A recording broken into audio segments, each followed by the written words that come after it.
हम्म। कुछ भी नहीं, वैसे ही।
कैसे हो बच्चों?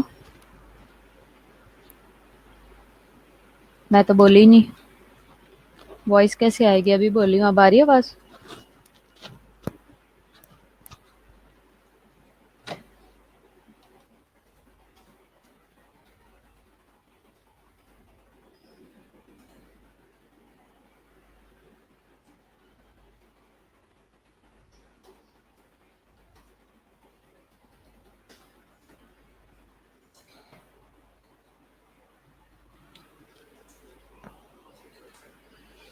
अच्छा, अभी ऐसा है कि हाँ जी, मैं भी ठीक हूँ। अच्छा, अभी हम अपना वही वाला लेक्चर कंटिन्यू करेंगे जो हम पढ़ रहे थे, यानी कि फैमिली प्लानिंग का। आज ज़रा सिचुएशन अच्छी है, आज हम अच्छे से पढ़ सकते हैं, कोई माहौल नहीं है कल वाला। ठीक है। हाँ जी रुजीना, मैं भी ठीक हूँ।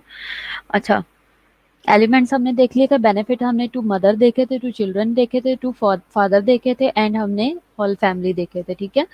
तो अब हम इससे आगे देखेंगे क्या है। अब हमने टाइप्स देखनी है फैमिली प्लानिंग की क्या है। सबसे पहले नेचुरल फैमिली प्लानिंग होती है फर्स्ट ऑफ ऑल, दूसरे पे बैरियर होती है, तीसरे पे परमानेंट या सर्जिकल होती है। नेचुरल कौन सी होती है? जो नेचुरल मेथड्स आ रहे हैं कि भाई ये करना है, ऐसे करना है, ऐसे करना है।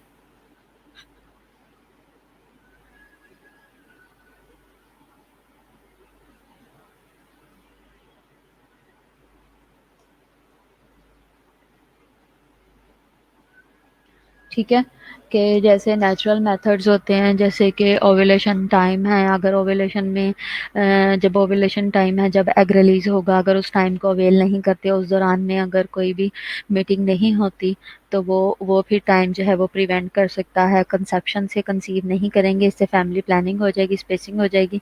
ये नेचुरल मेथड है। और जो जैसे कैलेंडर मेथड्स हैं, इस तरह के डिफरेंट मेथड्स हैं, मैं आगे आपको बताऊंगी। और बैरियर मेथड क्या है कि जब जो हम अ, जो पेशेंट या जो भी मेल या फीमेल है उनके रिलेशन में जो वो बैरियर का यूज़ करते हैं, जैसे कि कॉन्डम है या कप वगैरह है या इस तरह से कुछ भी है, कॉपर्टी वगैरह है, वो क्या है, वो बैरियर्स हैं जो कि दरमियान में रुकावट कर देते हैं। ठीक है, वो स्पर्म्स को आगे मूव नहीं होने देते, इसको बैरियर बोलेंगे। इसके अलावा परमानेंट में क्या है, जैसे कि हम बीटीएल वगैरह करवाते हैं और सर्जिकल में बीटीएल वगैरह आ जाता है, विसेक्टमी वगैरह आ जाता है, ये उसमें आ जाता है। ठीक है। अब इंट्रोडक्शन नेचुरल मेथड क्या है? No introduction of chemical of foreign material into the body. इसमें किसी किस्म का जो है किसी किस्म का केमिकल बॉडी के अंदर इंट्रोड्यूस नहीं करवाया जाता। प्रैक्टिस में भी ड्यू टू रिलीजियस जो है वो बिलीफ पे भी हो सकते हैं, यानी कि नेचुरल वे में, नेचुरल जो कि रिलीजियस पॉइंट ऑफ व्यू से सोचते हैं। जैसे कि हमारे जो मौलवी साहब हैं या मौलवी साहिबान हैं, वो ये कहते हैं कि फैमिली प्लानिंग की गोलियां खाना जो है वो खुदा के कामों में जो है वो रुकावट है, फैमिली प्लानिंग का सोचना भी खुदा के कामों में रुकावट है। जब खुदा औलाद दे रहा है तो हमें उसे रोकने की ज़रूरत क्या है। तो इस तरह की जो बातें कहते हैं रिलीजियस बिलीफ से, तो वो क्या है, सिर्फ ये नहीं है कि मौलवी ही ये कहते हैं, उनका ज़रा एक उनकी एक ऑथेंटिक चीज़ है, वो एक रिटर्न में भी आई हुई है और इस पे बहुत सारे काम हुए हैं, बहुत सारे स्कॉलर ओपनली बोलते हैं। लेकिन इसके अलावा हमारे जो बुजुर्गान हैं वो भी यही कहते हैं, खुदा की देन है, खुदा दे रहा है तो बच्चे आए जा रहे हैं, खुदा बंद कर देगा तो बच्चे बंद हो जाएंगे। अब तुम शादी कर लो 16 साल की उम्र में और तुम कहो कि 45 साल तक बच्चे ही पैदा होते रहें, जब तक मीनोपॉज नहीं होता फीमेल का, या बंदा या बुढ़ी में से कोई एक मार नहीं जाता, तो तब तक कितने बच्चे हो जाएंगे? 16 साल की एज में अगर पहला बच्चा हो तो कितने हुए? 17 18, चलो 17 साल में एक हो गया, 17 18 19 20 21 22 23 24 25 26 27 28 29 30 31 32 33 34 35 36 37 38 39 40 41 42 43 44 45 45 साल में 29 बच्चे होंगे। ठीक है, आवाज़ आ रही मेरी? तो 45 साल में जाके उसके 29 से 30 बच्चे होंगे, जिसमें काफ़ी सारे डीएमसीज भी हो जाएंगे, काफ़ी सारे अबॉर्शंस भी हो जाएंगे। ठीक है। तो पुराने दौर के ये हालात थे। तो क्या है कि जो इस तरह की बातें करते हैं तो वो क्या है, वो रॉन्ग प्रैक्टिस है। इसके अलावा क्या है कि इफ़ेक्टिवनेस जो है वो वेरीज़ करती है, greatly depends on couple ability to refrain, ठीक है, from having intercourse on fertile days. ठीक है। अब नेचुरल मेथड में वही आ गया कि अगर जो दोनों जो कपल्स हैं, जो दोनों वो हैं, जो दोनों पार्टनर्स हैं, ये उनके ऊपर भी डिपेंड करता है कि उनका क्या माइंड है। अगर वो समझते हैं कि हम जो ये वाले ओव्यूलेशन जो डेज़ हैं अगर हम इसमें से अवॉइड करें तो अच्छा रहेगा, तो वो उन पे भी डिपेंड करता है, वो भी इफेक्टिव मेथड है। फर्टाइल डेज से वो अवॉइड करें।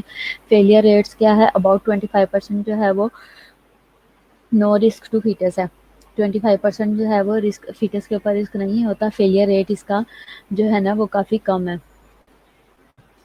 नेचुरल मेथड्स में रिदम मेथड आता है जिसे कैलेंडर मेथड कहते हैं। कैलेंडर पे काउंटिंग कर दी जाती है जिसमें सेफ डेज और कंसेप्शन के डेज निकाल लिए जाते हैं। इसके अलावा बेजल बॉडी टेम्परेचर है। अगर बॉडी टेम्परेचर जिन डेज में ज़्यादा होता है वो ओव्यूलेशन डेज होते हैं, उन डेज में जो है वो नहीं होना चाहिए। ओव्यूलेशन और सर्वाइकल म्यूकस मेथड होता है जिसमें ओव्यूलेशन क्या है कि जिसमें एग रिलीज हो रहा है और एग रेडी है जो है वो मीटिंग के लिए स्पर्म के साथ। इसके अलावा सर्वाइकल मेथड क्या होता है कि जिसमें सर्विक्स जिसमें जो वो है सर्विक्स है वो ऐसा म्यूकस रिलीज करती है जो कि नेचुरली बना हुआ है स्पर्म को मोटाइल होने के लिए, स्पर्म की मोटिलिटी के लिए है, ताकि मूव करके ट्रैवल करके जल्दी से अपने प्रॉपर स्पेस में एग तक पहुंच जाए। तो वो जो उस टाइम में म्यूकस रिलीज होता है वो भी इंडिकेशन देता है कि ये वाले टाइम जो है वो है ओव्यूलेशन का। इसके अलावा जो है वो सिम्टोथर्मल मेथड है, ये भी मैं आपको आगे बताऊंगी क्या है। कॉइटस इंटरप्टस क्या है कि विड्रॉल मेथड भी जिसको कहते हैं कि जब at the time of ejaculation या at the time of discharge जो है वो विड्रॉ कर लिया जाए। या लैक्टेशन एमेनोरिया है जो कि पुराने दौर में बातें थी कि जब आप फीड करवा रहे हो तो तब कंसीव नहीं कर सकते, लेकिन आजकल के दौर में ये इम्प्लीमेंट नहीं होता। ठीक है। रिदम या कैलेंडर मेथड क्या है? रिदम मेथड जो है उसको फर्टिलिटी अवेयरनेस मेथड भी कहते हैं। Is a form of pregnancy prevention. ठीक है। Where couples calculate a woman's fertile time using a calendar. Calendar को यूज करते हुए फर्टाइल टाइम को नोट कर लेते हैं। जैसे कि सपोज आज फर्स्ट है, कैलेंडर की भी फर्स्ट है और पीरियड्स भी फर्स्ट को हुए हैं, तो अगर 5 डेज के हैं तो फर्स्ट डेट से लेके जो 11वां दिन बनेगा, 11वां से लेके 14वें दिन तक इस दौरान में कभी भी जो है एग रिलीज हो सकता है, ओव्यूलेशन हो सकती है। तो ये जो है ये इसकी फर्टाइल विंडो काउंट होगी। तो क्या है कि जो हम फर्टाइल विंडो है वो हम 9 तारीख से स्टार्ट कर देते हैं। 9 से लेके जो है वो आगे 16-17 तारीख तक जो है 16 तक जो है वो फर्टाइल विंडो है। इस दौरान में कभी भी एग रिलीज हो सकता है। तो इस टाइम को अगर किसी ने कंसीव करना हो तो ये टाइम जो है वो बताया जाता है कि इसको यूटिलाइज करें ताकि कंसीव करें। अगर किसी ने नहीं कंसीव करना तो उसे कहा जाता है कि इस टाइम से अवॉइड करें। ठीक है। Abstaining from coitus on the day of menstrual cycle when a woman is most likely to conceive 3 to 4 days before until 3 to 4 days after ovulation। ठीक है। Abstain करना, avoid करना from coitus on the days of menstrual cycle।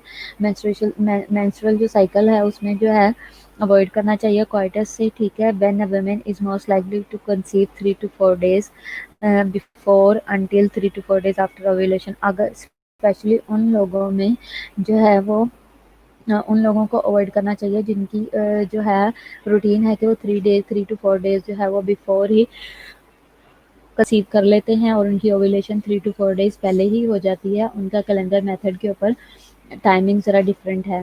ठीक है। तो उनको avoid करना है। Women keeps a diary of 6 menstrual cycle. 6 menstrual cycle की डायरी हर वक्त मेंटेन रखो ताकि आपको अपने 6 जो साइकिल है उसके ऊपर आपको पता लग जाएगा कि भाई मेरा एग्जैक्ट साइकिल क्या है। ठीक है। अब जैसे कि ये रिंग है ये बता रहा है कि जो फर्टाइल विंडो है वो कब से स्टार्ट हुई है। मेंस्ट्रुअल जो है वो 1 से स्टार्ट हुआ और 7 डेज का मेंस्ट्रुअल टाइम लगा लिया है। 7 के बाद जो है अगले कितने डेज बचे हैं, 1 2 3 4 ये हुए 19 9 10 11 12। अगले जो 12 दिन है 12 से 14 दिन जो हैं ये फर्टाइल विंडो है। ठीक है। तो इनमें जो है कंसेप्शन के चांसेस बहुत ज़्यादा हैं, यानी कि 8 तारीख से लेकर 19 तक। और उसके बाद जो टाइम है वो इनफर्टाइल है, यानी कि वो स्क्रीटरी फेज है। ठीक है। तो इसमें जो है वो कंसेप्शन के चांसेस ग्रीन वाले में कम है। और जो रेड वाला है वो आपको पता है कि वैसे ही रेड वाला आपको शो कर रहा है खतरे की अलामत है। जो पर्पल वाला है वो फर्टाइल विंडो है। ठीक है। This method may be used by women whose menstrual cycle are always between 26 से जिनका 32 डेज लेंथ का होता है वो ज़्यादातर इसको यूज़ करते हैं। टू कैलकुलेट अगर आपने कैलकुलेट करना है तो 18 फ्रॉम शॉर्टेस्ट साइकिल डॉक्यूमेंटेड होगा, 11 फ्रॉम लॉन्गेस्ट साइकिल होगा। ठीक है। Represent her last fertile day. ठीक है। क्या होगा कि अगर शॉर्टेस्ट साइकिल है तो 18 होगा, अगर लॉन्गेस्ट है तो 11 होगा। ठीक है। Example if she has 6 menstrual cycle ranging from 25 to 29 days का अगर नॉर्मल पीरियड रहा है 6 मंथ के अंदर, केजी कभी 25 फिफ्थ डे पे हो गए, 25 डेज का साइकिल बना, कभी 26 का, कभी 29 का, फिर 25 का। ये 6 माह का रिकॉर्ड है। तो इसमें जो उसका फर्टाइल पीरियड है ना वो 7th डे से स्टार्ट होगा, यानी कि 25 से लेके 18 तक वो जाएगा। ठीक है, ठीक है, 18 तक होगा टू द 18th डे। ठीक है, यानी कि 29 to 11। To avoid pregnancy, avoid coitus, use contraceptive during those days. Disadvantage इसका क्या है? इसका life span of sperm plus reliability is equal to failure of method. ठीक है, डिसएडवांटेज इसका ये है कि अगर स्पर्म जो है वो ज़्यादा एंटर हुए हैं और उनका लाइफ स्पैन ज़्यादा है, मतलब ये कि एक स्पर्म जो है वो 5 डेज तक जो है वो अंदर ज़िंदा रह सकता है। और अगर सपोज ये जो फर्टाइल विंडो है, जो पर्पल वाला टाइम है, अगर ये लास्ट फर्स्ट के स्टार्ट डेज में अगर हुआ, 11 डेट तक जो है वो उनकी मीटिंग हुई है, और जो फर्टाइल विंडो है वो हुई आ गई सपोज 14 को, तो जो 8 वाला भी है वो भी रहेगा, 1 2 3 4 5, वो भी 13 तक जिंदा रहेगा, 9 वाला भी 14 तक जिंदा रहेगा, 10 वाला भी 15 तक जिंदा रहेगा। और एक टाइम में आपको पता है कि बिलियंस अंदर जाते हैं। ठीक है, तो उनमें से जितने भी अंदर पहुंच गए, जितने भी फर्स्ट एजैकुलेशन पे निकले स्पर्म्स, और वो जितने उसके बाद जिंदा रहे, वो डिपेंड करता है और कितने जो है वो मीटिंग के लिए रेडी हैं। जो अलाइव होगा वो उस टाइम में एग के साथ जो है वो मीट कर जाएगा और उसमें जो है वो कंसेप्शन हो जाएगी। ठीक है, तो लाइफ स्पैन जो है वो बहुत मैटर करता है।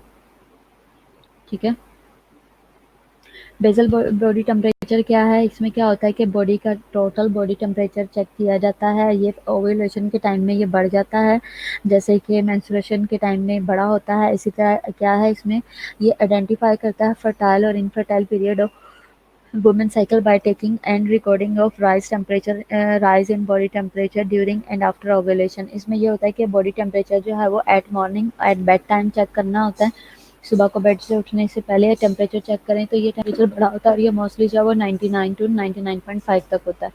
ठीक है, तो ये जो टेम्परेचर रेज्ड होता है ये बताता है कि आसपास जो है वो ओव्यूलेशन है, और जैसे ओव्यूलेशन खत्म होती है तो टेम्परेचर जो है नॉर्मल हो जाता है। ठीक है, just before ovulation woman's DVT जो है वो फॉल करता है अबाउट 0 पॉइंट, जस्ट बिफोर जो है वो फॉल करेगा, at the time of ovulation rise करेगा। Full degree influence of progesterone जो है वो टेम्परेचर को बढ़ा देता है। This highly level is maintain the rest of the menstrual cycle. जब तक फिर नहीं स्टार्ट होता मेंस्ट्रुएशन तब तक ये बढ़ा ही रहता है। डिसएडवांटेज इसका क्या है? नॉट रिलायबल मेथड, ये रिलायबल मेथड नहीं है। क्यों? क्योंकि of birth control specially for women with the irregular cycles, जिनकी इरेगुलर साइकिल है उनका पता नहीं लगेगा कब टेम्परेचर बढ़ा और कब कम हुआ। ठीक है, प्लस इसके साथ साथ आउटसाइड फैक्टर्स इसके ऊपर बहुत ज़्यादा इफेक्ट करते हैं, जैसे कि अगर ओव्यूलेशन, आज ओव्यूलेशन डे है, टेम्परेचर चेक किया तो सारा 50 डिग्री टेम्परेचर चल रहा है लाहौर का, और वो बाहर से ड्यूटी से जो है वो ऑटो पे बेचारी खवार होती है या घर आई तो उसका 100 टेम्परेचर है, तो अब पता लगे कि पता आप कंफर्म नहीं कर सकते कि ये ओव्यूलेशन है या उसका आउटसाइड फैक्टर है। ठीक है, हो सकता है ओव्यूलेशन 2 दिन पहले ही हो चुकी है। ठीक है, तो इस तरह की सिचुएशन है। Such as lack of sleep में भी टेम्परेचर रेज्ड होगा, can cause a woman's temperature to vary. Temperature जो है वो वेरी करता रहता है। अब ये मेथड्स हैं जो बने हुए हैं, इन पे आप रिलाई कर सकते हो, लेकिन इनके डिसएडवांटेज भी बहुत ज़्यादा हैं। सर्वाइकल म्यूकस में क्या होगा कि सर्वाइकल म्यूकस जो है वो थिन हो जाता है। ठीक है, फ्लूइड प्रोड्यूस होता है by small gland near the cervix. फिर उसके बाद क्या है, दिस फ्लूइड चेंजेस चेंज होता रहता है throughout her cycle, from scant and sticky to cloudy and thick to slick and strings. ठीक है, each of this type of mucus is related to the hormonal shift that naturally occur during the menstrual cycle as her body prepare for and achieve ovulation. ठीक है, cervical mucus जो है वो क्या है, ये फ्लूइड है जो प्रोड्यूस होता है। ये फ्लूइड जो है वो चेंज होता रहता है थ्रू आउट द साइकिल, और ये स्कैंटी और स्टिकी से जो है वो क्लाउडी और थिक हो जाता है, यानी कि पतला होगा। इस तरीके से उसका एक स्ट्रिंग बनना ज़रूरी है, एक पतली सी लाइन बनना ज़रूरी है। तो आप ये फिंगर के साथ सर्विक्स के आसपास चेक कर सकते हैं। राइट बिफोर ओव्यूलेशन, ओव्यूलेशन से पहले जो म्यूकस है सर्विक्स का वो चेंज होगा, बिंग क्लाउडी हो जाएगा और स्कैंटी हो जाएगा, to being clear and slippery होगा। ठीक है, फिर इसके बाद क्या है, the consistency of the ovulation mucus is like that of an egg white. Egg white की तरह की उसकी जो है वो कंसिस्टेंसी होगी, एग वाइट की तरह का नजर आ रहा होगा। इट कैन बी स्ट्रेच कर सकते हो between the two fingers. It is the peak of her fertility. जब इस सिचुएशन में होगा तो फर्टिलिटी के चांसेस जो हैं वो पीक पर होंगे। आफ्टर द ओव्यूलेशन, जैसी ओव्यूलेशन हो जाएगी, म्यूकस जो है वो stands to dry up, mucus dry होना शुरू हो जाएगा। फिर उसके बाद these are also safe days, जब म्यूकस बिल्कुल ड्राई हो तो वो सेफ डेज है। ये नेचुरल है, नेचुरली है। म्यूकस जो सॉरी सर्विक्स जो म्यूकस को रिलीज करती है वो नेचुरली है, ताकि जो स्पर्म है वो इजीली ट्रैवल करके अंदर जा सके। अदरवाइज क्या होगा कि ट्रैवल को उसको स्पर्म को मूव करने में मुश्किल होगा। डिसएडवांटेज इसका क्या है?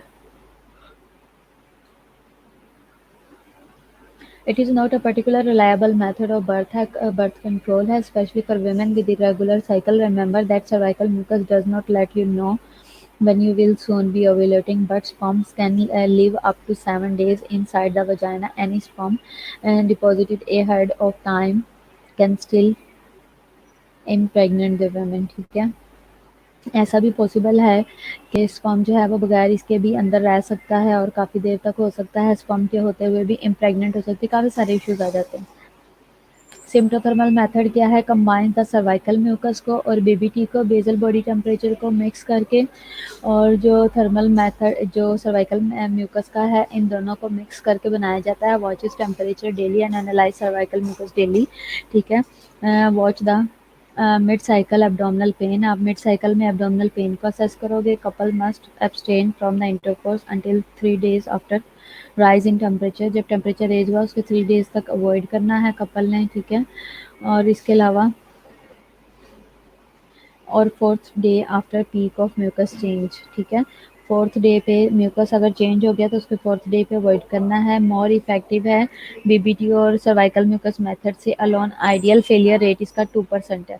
ठीक है, यानी कि क्या करना है कि जो मिड साइकिल एब्डोमिनल पेन है उस पे फ़ोकस करना है, कपल ने फिर अब्सटेन करना है, अवॉइड करना है कि जब बॉडी टेम्परेचर बढ़ गया और मिड साइकिल एब्डोमिनल पेन भी है तो बॉडी टेम्परेचर भी बढ़ा है, सर्वाइकल म्यूकस जो है वो भी चेंज होना शुरू हो गया है, तो अवॉइड करना है।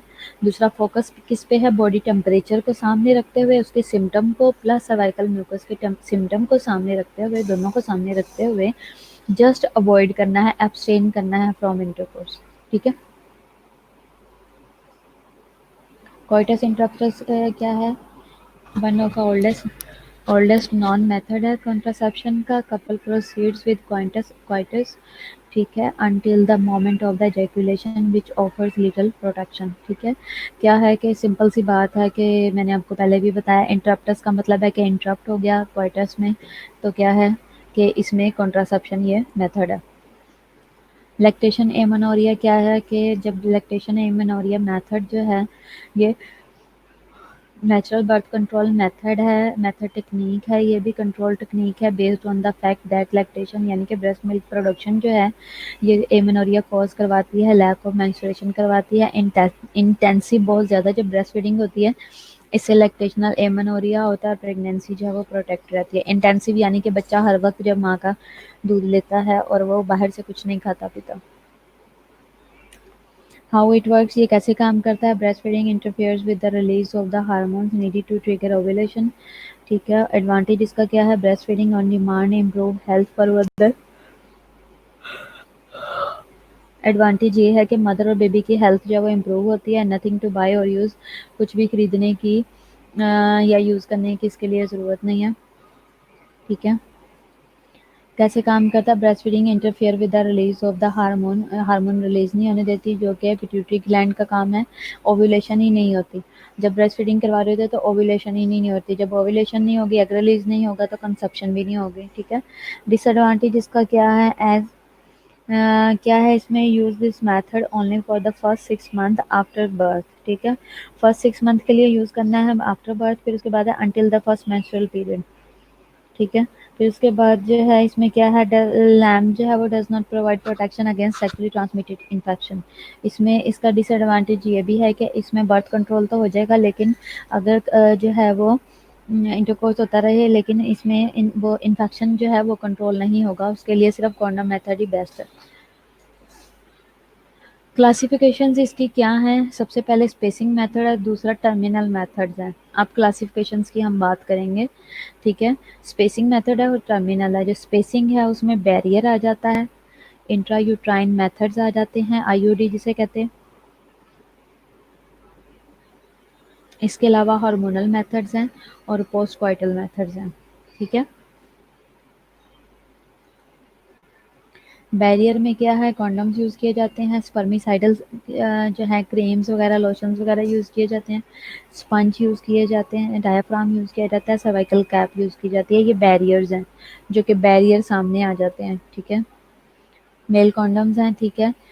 These are made up of polyurethane के बने होते हैं, लेटेक्स के बने होते हैं, सिलिकॉन यूज़ होता है इसके लिए। और इसके अलावा स्पर्मिसाइडल होते हैं, ये कोटेड होते हैं विद नॉन नॉन ऑक्सीनॉल के साथ ऑन इनर और आउटर सरफेस में होते हैं, ठीक है। आप देख सकते हो कि इसकी कैसी शेप है। और एडवांटेज इसका क्या है, ये सिंपल स्पेसिंग मेथड है, इसका कोई साइड इफेक्ट नहीं है, इजीली अवेलेबल है, सेफ है, इनएक्सपेंसिव है, प्रोटेक्ट करता है एसटीडी से, सेक्सुअली ट्रांसमिटेड डिजीजेज से प्रोटेक्ट करता है। चेंज ऑफ अब इसका डिसएडवांटेज क्या है, चांसेस ऑफ स्लिप ऑफ है और टीयर ऑफ है, ठीक है। फट भी सकता है और स्लिप भी हो सकता है, ठीक है। एलर्जिक रिएक्शन इसका है टू लेटेक्स, ठीक है। किसी को भी अगर एलर्जी है लेटेक्स से तो उसे रिएक्शन हो सकता है। फेलियर रेट इसका 16% है। फीमेल कॉन्डम भी है जो कि सर्विक्स पे पहनाया जाता है पूरी वजाना में। इसमें क्या होगा, it is a pouch made up of polyurethane का है which lines the vagina and also external genitalia को भी ये कवर करता है, ठीक है। ये 17 सेंटीमीटर का लेंथ में होता है, फ्लेक्सिबल होता है। एडवांटेज इसका ये क्या है कि ये एसटीडी से प्रिवेंट करता है, एचआईवी एड्स से प्रिवेंट करता है, इसका डैमेज वगैरह नहीं है, ऑयल वगैरह से या केमिकल से ये डैमेज नहीं होता, ठीक है। ये इस तरीके से होगा, एक्सटर्नल जेनिटेलिया पे ये पहनाया हुआ है और यहाँ से अंदर सर्विक्स तक जा रहा है। डिसएडवांटेज इसका क्या है, ये हाई मोटिवेशन देता है, ठीक है। इसके अलावा इसमें क्या होता है कि only women who can use diaphragm use can female condom, जो कि डायाफ्राम यूज़ करती है सिर्फ वही यूज़ कर सकती है क्योंकि उसका एक्सपीरियंस हो चुका होता है। स्लिपिज अकर हो सकती है, एक्सपेंसिव भी है, फेलियर रेट 21% है, विद टिपिकल यूज़ है 5% with correct and consistent use है। डायाफ्राम क्या है, मोस्ट कॉमन और इजीएस्ट है टू फाइंड एंड यूज, ठीक है।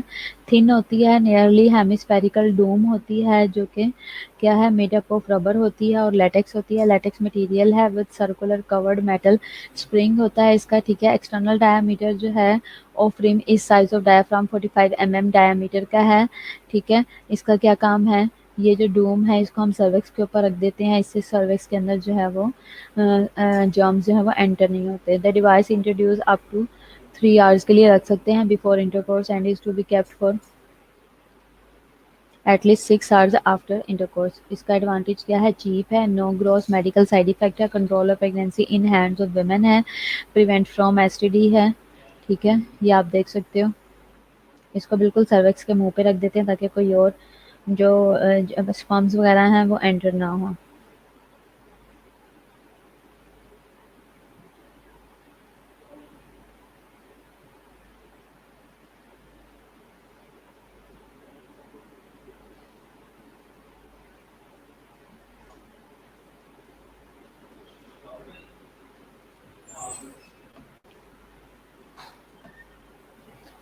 आप लोग इसको पढ़ो इतनी देर, रिवाइज करो।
हाँ जी बच्चों, हो गया, कर लिया रिवाइज?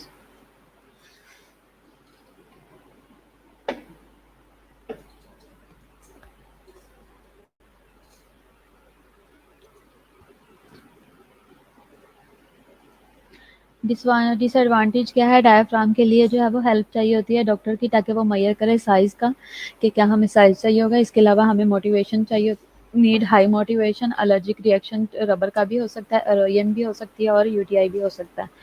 ठीक है, स्पर्मिसाइडल्स क्या होते हैं, ये बेसिकली ये क्रीम्स वगैरह होती हैं, ये डूश वगैरह होते हैं, जेल्स होते हैं, ये स्पर्म्स को अंदर जाने से रोकते हैं, ये जर्म्स को किल करते हैं। ठीक है, अवेलेबल होते हैं एज वेजाइनल फॉर्म, जेल में, क्रीम में, टैबलेट में और सपोस्ट्रीज वगैरह में। ये इनमें क्या है, ये इसमें सरफेक्टेंट होता है जो कि नॉन ऑक्सीनल होता है और 9 का होता है, बेंजाइल कोनिनियम होता है इसमें क्लोराइड। ये ऑल्टर कर देता है स्पर्म सरफेस को जो और मेम्ब्रेन को, परमिबिलिटी उसकी ख़त्म कर देता है, कम कर देता है। इससे इसका रिजल्ट जो है कि स्पर्म जो है वो किल हो जाता है। ये आप देख सकते हो, ये क्रीम्स हैं, जेल्स हैं, सपोस्ट्रीज हैं, ये स्पर्मिसाइडल। एडवांटेज इसका, नो इंस्ट्रक्शन है बाय डॉक्टर और नर्सिस, इजीली अवेलेबल होता है, इजी, इसके लिए कोई रिटर्न प्रिस्क्रिप्शन नहीं चाहिए और अवेलेबल होता है। No gross medical side effect इसका, फेलियर रेट इसका जो है वो हाई है व्हेन यूज्ड अलोन, जब अकेला ही यूज़ किया जाए। Can increase spread HIV infection by irritation vaginal और सर्वाइकल म्यूकस, फेलियर रेट 21% है इसका। वेजाइनल कॉन्ट्रासेप्टिव स्पंज है, ये स्पंज क्या करता है, इसे सर्विक्स पे रख देते हैं। द स्पंज इज, ये क्या है, डोनट टाइप की शेप का होता है। ये device made up of soft form coated with the spermicide से बनी होती है, स्पर्मिसाइड की कोट हुई होती है स्पंज के ऊपर। ये क्या है, ये पॉलीयूरिथेन की बनी होती है विद 1 ग्राम ऑफ नॉन ऑक्सीनल 9 होता है इसके अंदर एज अ स्पर्मिसाइड, और ये रिलीज करता है स्पर्मिसाइड ड्यूरिंग कोइटस। ठीक है, जो कि अब्जॉर्ब कर लेता है एजैकुलेशन पे और ब्लॉक कर देता है entrance of the cervical canal के अंदर। ठीक है, to use the sperm it must be moistured है विद द वाटर, इसको मॉइस्ट करना है। फिर उसके बाद है, once inserted in the vagina it covers the cervix and blocks sperm from entering the uterus. Disadvantage इसका क्या है, मे गेट ब्रोकन, ये टूट भी सकता है। डिफिकल्ट रिमूवल है, हाई प्रेगनेंसी रेट है इसके अंदर, एलर्जिक रिएक्शंस हैं, वजाइनल ड्राइनेस है, सोरनेस है, इसमें डैमेज भी करता है वजाइनल एपिथेलियम को और इंक्रीज कर देता है रिस्क ऑफ एचआईवी ट्रांसमिशंस को। ठीक है, इंट्रायूट्राइन डिवाइस है जिसे हम कॉपर टी वगैरह भी कहते हैं। ठीक है, ये इंट्रायूट्राइन आईयूडी भी जिसे कहते हैं। इंट्रायूट्राइन डिवाइस जो है ये स्मॉल है और टी शेप की होती है, प्लास्टिक डिवाइस है जो कि इंसर्ट की जाती है और लेफ्ट कर दी जाती है inside the uterus to prevent pregnancy. Classification IUDs की क्या है, इंट्रायूट्राइन डिवाइसेस की क्लासिफिकेशन है, नॉन मेडिकेटेड भी हैं और मेडिकेटेड भी हैं। नॉन मेडिकेटेड में फर्स्ट जनरेशन आती है, मेडिकेटेड में सेकंड और थर्ड जनरेशन आती है। जो नॉन मेडिकेटेड है फर्स्ट जनरेशन, उनमें क्या है, इसमें non medicated made up of polyethylene की बनी होती है, डिफरेंट शेप्स होती हैं और साइज होते हैं। इसमें क्या है, लिप्स लूप होता है, यानी कि डबल शेप डिवाइस होती है, मेड अप ऑफ पॉलीथाइलीन की है और इसमें non toxic, non tissue reactive है और एक्सट्रीमली ड्यूरेबल होती है। Small amount of barium sulphate is also added for radiological examination के लिए इसमें थोड़ा सा बेरियम सल्फेट भी रखा जाता है। अवेलेबल इन 4 साइज ABCD में अवेलेबल होती है। सेकंड जनरेशन में क्या आता है, सेकंड जनरेशन जो है वो मेड अप ऑफ मेटल की होती है, मेटल कॉपर की बनी होती है। अर्लियर ये बहुत पुरानी डिवाइसेस हैं। ठीक है, इसमें न्यूअर डिवाइसेस जो हैं वो हैं, डिवाइसेस में टी कॉपर आती है और इसके अलावा जो है वो टी कॉपर आती है और नोवा टी आती है। मल्टी इसमें मल्टी लोड डिवाइसेस हैं। ठीक है, ये आप देख सकते हो, कॉपर 250 है, कॉपर 375 भी आती है। थर्ड जनरेशन जो है ये हार्मोन रिलीजिंग आईयूडी होते हैं, जो इसमें प्रोजेस्ट्रॉन, इसमें प्रोजेस्टस प्रोजेस्ट जेस्टर्ट होते हैं, प्रोजेस्टर्ट होते हैं। ये क्या है, मोस्ट कॉमनली यूज करते हैं, टी शेप डिवाइस है फिल्ड विद 38 mg प्रोजेस्ट्रॉन इसके अंदर होता है, इफेक्टिव फॉर 1 ईयर के लिए होता है। इसके अंदर क्या होता है कि मल्टी लोड जो होती है इसके अंदर, थर्ड जनरेशन जो है इसके अंदर ये हार्मोनल होती है, ये फुली मेडिकेटेड है। इसका जो LNG मिराना है, मिराना में क्या है, इसमें लिनोवा लिवोनो लेवोनर्जी लेवोनॉर्जेस्ट्रोल होता है जो कि रिलीज करता है इंट्रायूट्राइन डिवाइस के अंदर, is a form of birth control that is indicated for intrauterine contraception for up to 5 years and release 20 microgram and a gram of लेवोनॉर्जेस्ट्रोल इसके अंदर होता है, इफेक्टिव फॉर 5 years है। साइड इफ़ेक्ट्स इसके क्या हैं? एमेनोरिया है, इंटरमेंस्ट्रुअल ब्लीडिंग होती है, स्पॉटिंग होती है, एब्डोमिनल पेल्विक पेन है, ओवेरियन सिस्ट है, हेडेक है, मिग्रेन है, एक्नी है और डिप्रेशन है, ऑल्टर्ड मूड है इसके साइड इफ़ेक्ट्स में। डिसएडवांटेज आईयूडी का क्या है? ये सेफ है, एडवांटेज सॉरी सेफ है, इफेक्टिव है, रिवर्सिबल है, निकाल सकते हैं हम, रिमूव कर सकते हैं, लॉन्ग एक्शन है और इनएक्सपेंसिव है। डिसएडवांटेज क्या है? हैवी ब्लीडिंग और पेन करवा सकता है, पेल्विक इन्फ्लामेशन भी हो सकती है इससे, एक्टोपिक भी हो सकती है, may come out accidental if not properly inserted. Contraindications इसकी क्या है? हिस्ट्री ऑफ पीआईडी हो, यानी कि पहले ही पेल्विक इन्फ्लामेटरी डिजीजेस चल रही हो तो फिर नहीं यूज़ करना। एबनॉर्मल शेप्ड यूट्रस भी हो सकती है इसके अंदर, अगर हो तब भी आपने यूज़ नहीं करना। एक्टोपिक प्रेगनेंसी हो तब भी नहीं करना और मेनोरेजिया हो तब भी नहीं करना। क्लासिफिकेशन हार्मोनल जो कॉन्ट्रासेप्टिव हैं उनकी क्या है? ओरल है और पेरेंट्रल है, ठीक है। जब हम हार्मोनल कॉन्ट्रासेप्शंस की बात करते हैं, यानी कि हमें कोई मेडिसिन वगैरह यूज़ करनी पड़ सकती है, तो उसके लिए क्या है? ओरल भी आती हैं और पेरेंटल भी आती हैं, यानी कि हम ओरल भी यूज़ करेंगे और इसके लिए और पेरेंटल भी यूज़ करेंगे। ओरल में क्या आएगी? कंबाइंड प्रेप आता है, यानी कि काफ़ी सारे जो हार्मोन्स हैं उनका कॉम्बिनेशन है, या सिंगल प्रेप है, कोई एक हार्मोन जैसे प्रोजेस्टेरोन या एस्ट्रोजन दिया जाता है। पेरेंटल में जो इंजेक्शंस लगाते हैं प्रोस्टाग्लैंडिन वगैरह, सिस्टो वगैरह, ये वो ऑक्सीटोसिन वगैरह, इस तरह से जो भी लगाते हैं, या इम्प्लांट्स कर दिए जाते हैं, इंजेक्शंस वगैरह अंदर रखे वो रखे जाते हैं, कैप्सूल्स वगैरह स्किन में रखे जाते हैं। हार्मोनल कॉन्ट्रासेप्टिव में with hormonal birth control a woman takes hormones similar to those her body makes naturally, उनसे मिलते जुलते होते हैं, ठीक है। हार्मोनल कॉन्ट्रासेप्शन आर मोस्टली और फीमेल सेक्स स्टीरॉइड्स होते हैं, ठीक है। इसमें ओरल कॉन्ट्रासेप्टिव में कंबाइंड ओरल कॉन्ट्रासेप्टिव जो है commonly use progesterone are either, इसमें लेवोनॉर्जेस्ट्रोल है।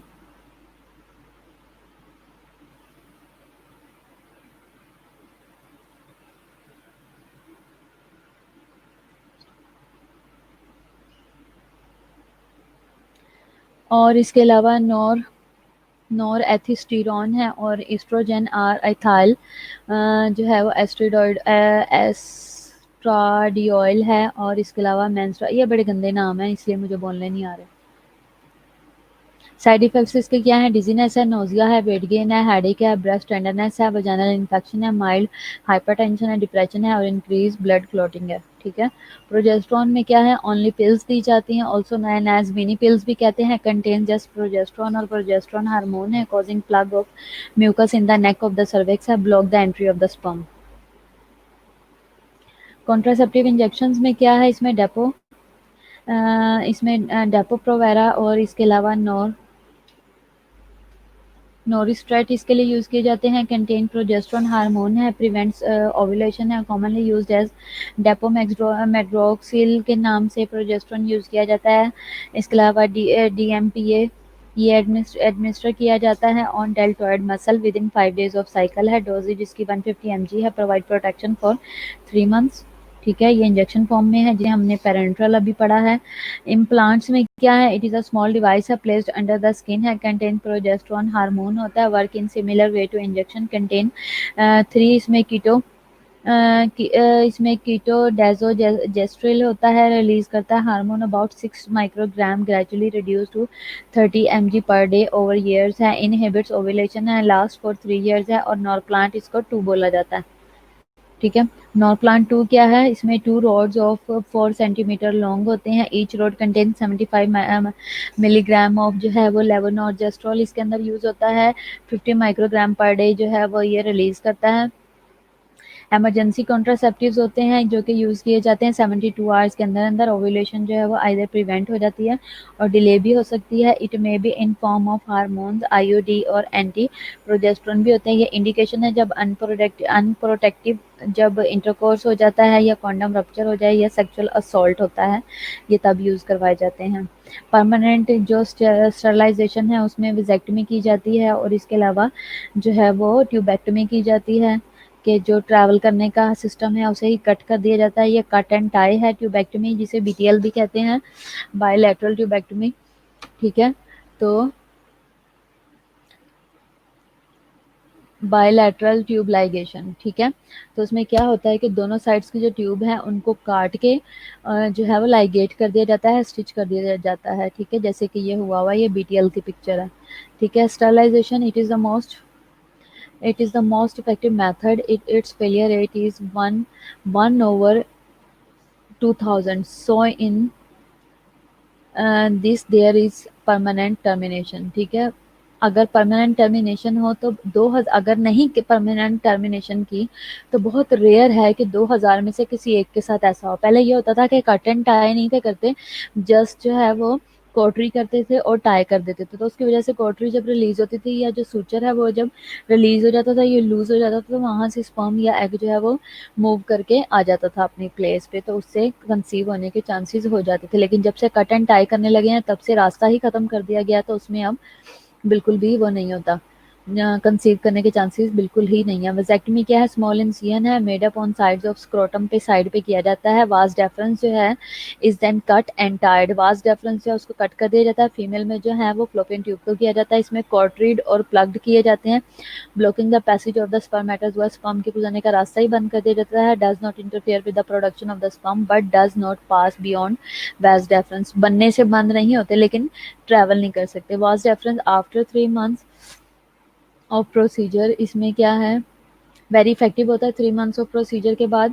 ठीक है, आफ्टर 3 मंथ्स के बाद परमानेंट और सेफ होता है। नो इसमें अपेरेंट जो है वो लॉन्ग टर्म रिस्क है। डिसएडवांटेज इसका क्या है, स्लाइटली अनकंफर्टेबल है ड्यू टू स्लाइटली पेन और स्वेलिंग है। After 2 to 3 days of the procedure bleeding में result in the haematoma in the scrotum हो सकती है। ट्यूबेक्टमी क्या है, it is one of the operative procedure है where resection of both segment of both fallopian tubes is done to achieve permanent sterilization। ठीक है, sterilization जो है वो भी हम कहते हैं उसको बीटीएल को। द अप्रोच में भी एब्डोमिनल और वेजिनल भी हो सकती है। ठीक है, शुक्र एंड हो गया। ठीक है, समझ आई है कुछ या नहीं, या सिर्फ रट्टा ही देखा है? हाँ जी, मारिया, मरियम, शमीम, फौजिया, फातिमा, समझ आई है?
फातिमा, क्या इन्फॉर्मेशन मिली है?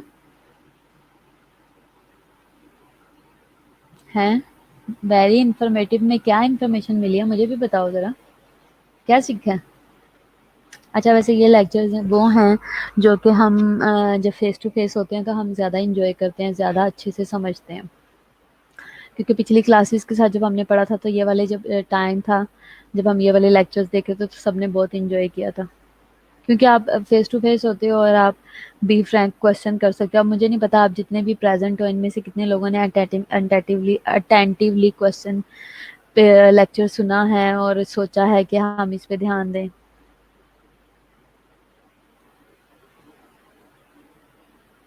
अच्छा ठीक है। अच्छा, फैमिली प्लानिंग के बारे में बड़ी इन्फॉर्मेशन मिली है।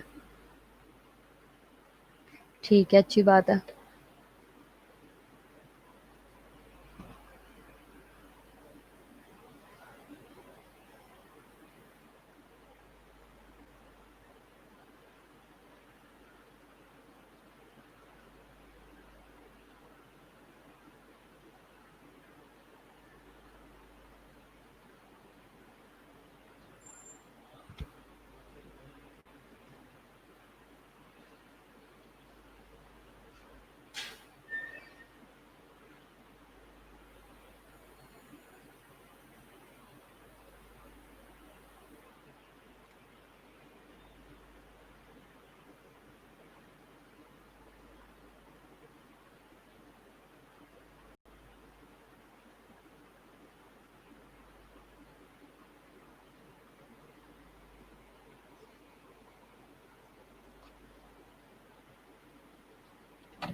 सही है।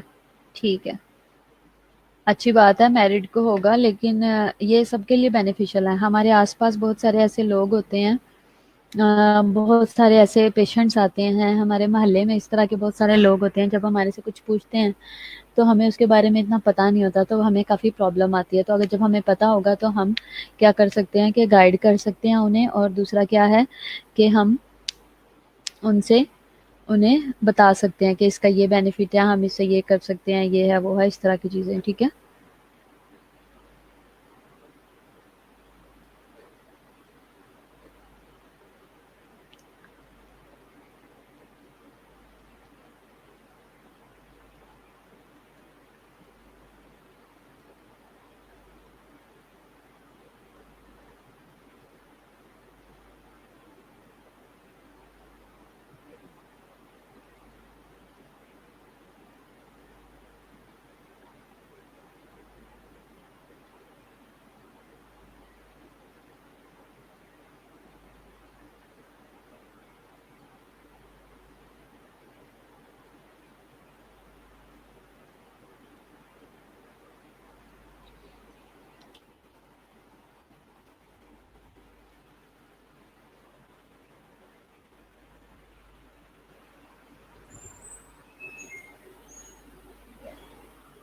लेक्चर है। आ जाओ। 9 बजे तो आई हूँ।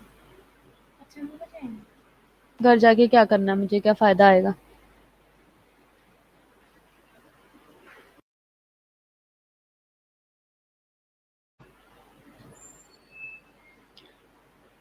चलो बच्चों, मैं लेक्चर एंड कर रही हूँ। आप लोग फिर इतनी इसका रिवाइज कर लो अगर करना है, अगर आपको ज़रूरत है तो।